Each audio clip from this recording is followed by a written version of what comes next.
What we now have is an ideological fight that's been mounted in the House of Representatives that says we're not going to pass a budget and we will threaten a government shutdown unless we repeal the Affordable Care Act. As President Obama just a short while ago talking about the budget showdown and the Affordable Care Act, should the Congress just pass the budget? Because well, no, President Obama they should cut spending, lower taxes.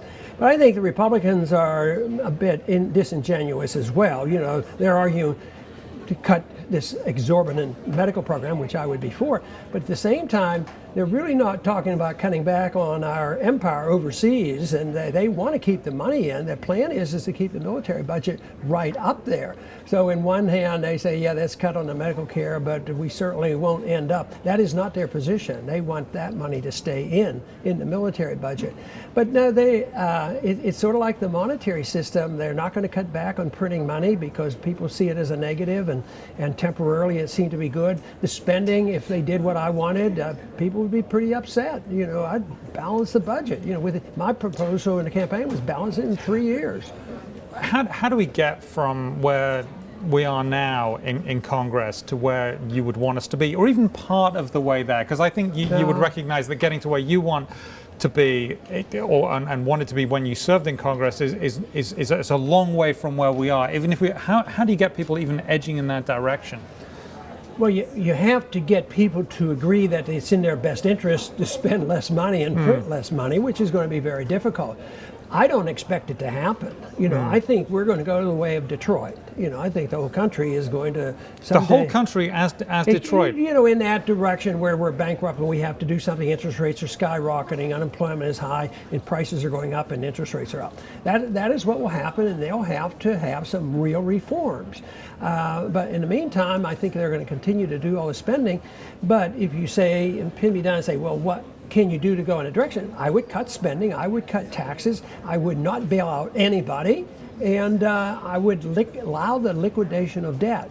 But we didn't allow liquidation of debt. Debt is out there, the derivatives markets are alive and well, there's a lot of malinvestment, and anytime you can have trillions of dollars of new money and try to inject it in the banking system, it's going to go in the wrong places. It doesn't go in creating jobs if the business people aren't confident that jobs are worthwhile starting, or they're worried about Obamacare. There's a lot of factors involved, so the confidence isn't there. But it'll go someplace, and right now I think it goes into the bond market, and that's why I think we have a bond bubble. One of the things that some people say is that yes, the U.S. is borrowing too much, but it's a less worse situation, or as I like to say, less worser than Europe, say, or other parts of the world. I mean, we might be not doing it great, but we do it better than anybody else. Is that fair? Does that matter? I think so. I think it's true. Yeah. I think. So you think we aren't as bad as a lot of other places? I think the market is saying that. Yeah. But I think we're potentially much more vulnerable because we have had this privilege since 1945, essentially, to issue the currency of the world.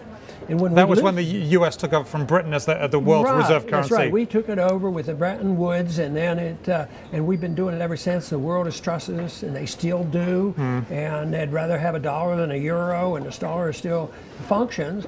But if you look carefully, interest rates are creeping up, and the dollar's not soaring, and that is going to end. But I do believe we get a benefit. But I think it makes the bubble worse because there's this illusion, this false confidence, this trust the dollar, this trust the American people. They can spend, let them run up the debt. We'll keep buying, we'll keep taking their dollars. So I think that's a greater distortion, means that the correction, when it comes and it's forced upon us, it's going to be much worse. Going to be much worse. We'll have to leave it there. Thank you very much. Dr. Ron Paul, multiple-term congressman from Texas. I'm Simon Constable, and that's the News Hub for now.